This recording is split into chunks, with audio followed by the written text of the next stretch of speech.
सरदा Walker murder पर court में पलट गया आफताब, परिवार से मिलने की इजाजत भी मिली। दोस्तों, सरदा वालकर केस को लेकर एक ऐसी बड़ी बात सामने आई है जिसने पूरे देश को चौंका कर रख दिया है।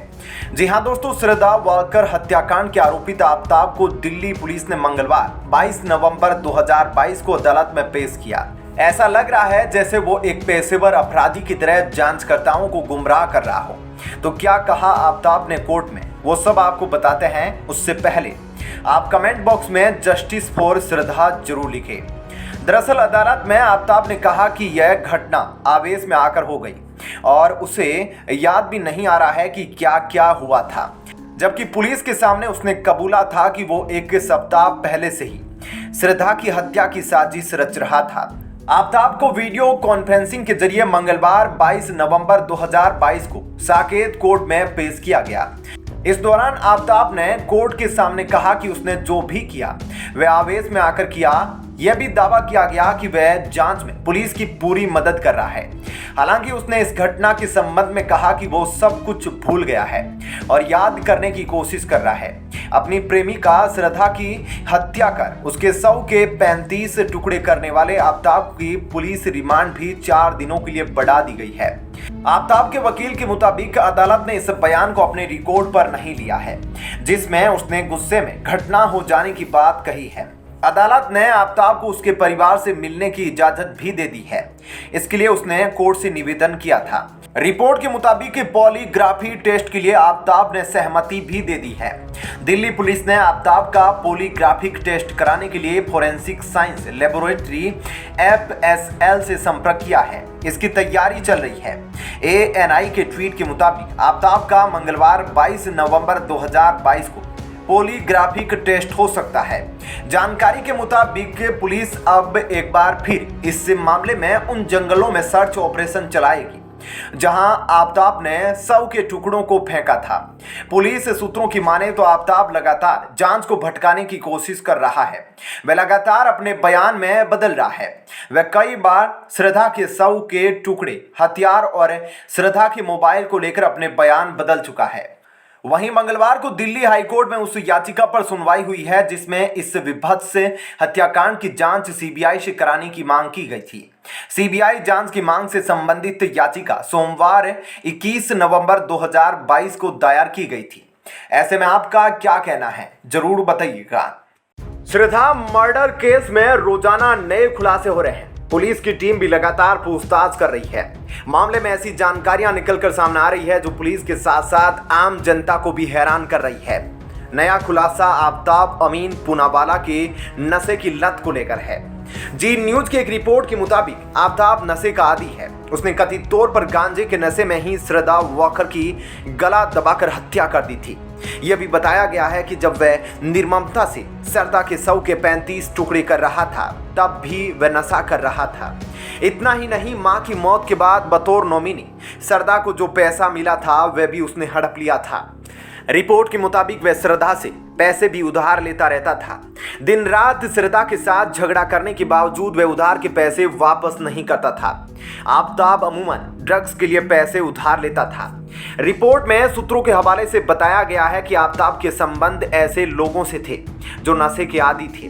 वह सरदा को लेकर हिमाचल प्रदेश के तोस गांव भी गया था।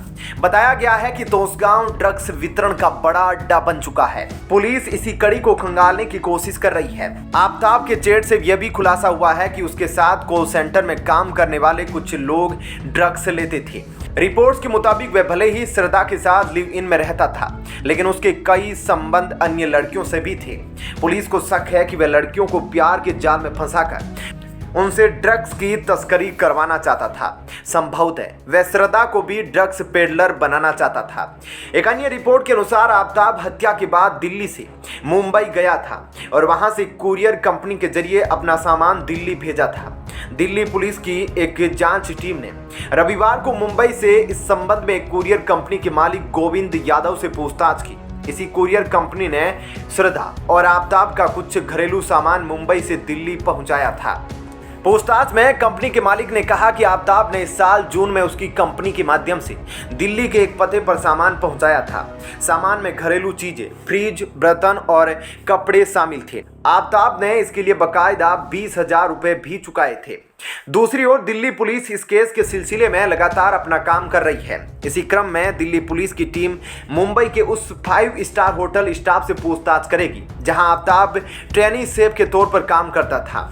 दिल्ली पुलिस के 2 अधिकारी होटल के कर्मचारियों से आफताब के बारे में पूछताछ करेंगे। आफताब मुंबई में अपने परिवार के साथ जिस सोसाइटी में रहता था, पुलिस ने वहां के सेक्रेटरी अब्दुल्ला खान से पूछताछ की थी।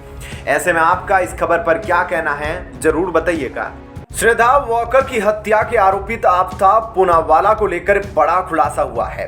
दरअसल श्रद्धा नॉनवेज खाना पसंद नहीं करती थी। जब श्रद्धा नॉनवेज नहीं खाती थी तो आफताब उसे बुरी तरह से मारता था। वहीं दिल्ली पुलिस को आशंका है कि उसने श्रद्धा की हत्या करने के बाद उसका सिर काटकर पासी के तालाब में फेंक दिया था। पुलिस उस तालाब को अब खंगाल रही है। पुलिस को पुख्ता जानकारी मिली है कि श्रद्धा की हत्या करने के बाद आफताब ने उसका सर छत्रपुर एनक्लेव स्थित तालाब में फेंक दिया था।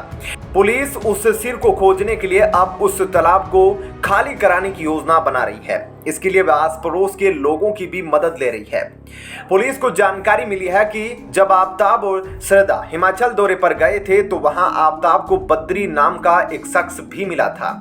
इस बद्री ने दिल्ली के मेहरौली में रुकने में दोनों की मदद की थी। अब बद्री भी पुलिस के रडार पर आ गया है। इस मामले की जांच का दायरा 5 राज्यों तक फैला हुआ है। दिल्ली पुलिस मुंबई, हिमाचल प्रदेश, उत्तराखंड, हरियाणा और दिल्ली में इस मामले से जुड़े सबूतों को तलाशा जा रहा है। इस मामले में आरोपित आफताब हत्या में इस्तेमाल हथियार और सिर को कहां फेंका, इसका जवाब नहीं दे रहा है। बता दें कि कोर्ट ने पुलिस को सख्त हिदायत दी है कि उस पर 3rd डिग्री का इस्तेमाल ना किया जाए। उधर श्रद्धा की एक दोस्त ने बताया कि मुंबई में रहने के दौरान आफताब जिस दिन श्रद्धा की पिटाई करता था उस रात वह घर नहीं लौटता था। वह अपने अम्मी अब्बू के घर चला जाता था। उसके बाद आफताब के अम्मी अब्बू श्रद्धा को मनाते और उनकी मीठी मीठी बातों में आकर वह फिर से आफताब के पास चली जाती थी। पूनम बिरला नाम की उसकी दोस्त ने बताया कि एक दिन श्रद्धा उसके पास आई तो उसके गले, माथे और गाल पर चोट के निशान थे। उसने पूछा तो श्रद्धा ने बताया कि आफताब ने उसे बुरी तरह से मारा और गला दबाकर मारने की कोशिश की, लेकिन वो किसी तरह भाग गई। श्रद्धा ने अपनी दोस्त को बताया था कि आफताब उसे नॉनवेज खाने के लिए मजबूर करता था। जब वह खाने से मना करती थी तो आफताब गुस्सा हो जाता था और उसे बुरी तरह से पीटता था। पूनम ने बताया कि श्रद्धा उससे 3 बार मदद मांगने आई थी। एक बार वह श्रद्धा को लेकर पुलिस स्टेशन भी पहुंची थी। अगले दिन एफआईआर कराने की तैयारी थी, लेकिन आफताब के अम्मी अब्बू आए और उसे बहलाकर उसे फिर से वापस ले गए। उधर आफताब के अम्मी अब्बू और भाई घटना के बाद से फरार है और अभी तक उन्हें ढूंढा नहीं जा सका है। उनके फोन भी बंद आ रहे हैं। बता दें कि आफताब ने अपने लिव इन पार्टनर श्रद्धा के 35 टुकड़े कर जंगल में फेंक दिए थे। उसने पुलिस के सामने हत्या करने की बात कबूल कर ली है, लेकिन सबूतों के बारे में जानकारी नहीं दे रहा है। पुलिस श्रद्धा के शरीर के टुकड़ों को खोजने में लगी है। पुलिस का लगातार जंगल में सर्च ऑपरेशन जारी है। आपका इस खबर पर क्या कहना है, कमेंट सेक्शन में जरूर बताएं।